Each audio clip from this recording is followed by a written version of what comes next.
المدرب والمدير الفني مختلفان عن بعضهما من نواحي كثيرة، لكن يمكن لأي منهم أن يغير المسمى مدرب في فترة معينة وأن يكون مدير فني في فترة أخرى، وهناك أمثاله كثيره منه.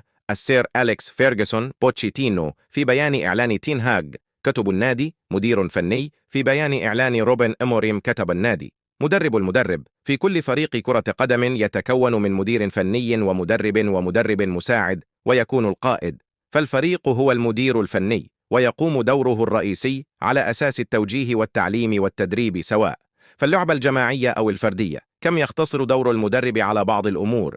فالفريق منه اللعب بشكل أفضل، تحسين مستوى الفريق، مساعدة اللاعبين في تطوير مهاراتهم التقنية، التركيز على اللعب والتنظيم التكتيكي، الإشراف على التدريبات وتحديد المطلوبة منه فنيا وبدنيا، تدريب اللاعبين على التكتيك والخطط. هناك أندية تعطي صلاحيات شاملة للمدرب، حيث تمنحه حرية التعاقد وبيع اللاعبين، وتعطيه الصلاحية الكاملة في معاقبة اللاعبين وفي أمور المكافآت والحوافز. كذلك النظام الانضباطي الداخلي والتعليمات، وتكون تحت مسمى صلاحيات شاملة. المدير الفني بوتشيتينو تحدث عن تجربته في ساوثهامبتون كمدير فني، ثم توتنهام كمدرب. إذا كنت مدير فني سوف تتخذ قرارات أكبر فالنادي، وإذا كنت مدرب فمسؤوليتك تتضمن اللاعب بشكل أفضل وتحسين مستوى الفريق فقط. مهام المدير الفني: اختيار تشكيلة الفريق للمباريات، اختيار استراتيجية اللعب وتدريب اللاعبين عليه، توزيع المهام على باقي المدربين، شراء اللاعبين واختيار الصفقات، تولي مسؤولية الأكاديمية، تولي المؤتمرات الصحفي. المدير الفني يكون الكل فالكل، وتندرج تحته مدرب ومساعد مدرب، لذلك يتخلف المسمى كثير لأنه الأدوار تختلف. كان تين هاغ مدير فني، فالفريق كان صاحب مسؤوليات أكثر من حيث الصفقات والبيع، التشكيلة، صعود لاعبين الأكاديمية، توزيع مهام المساعدين، المؤتمرات الصحفي.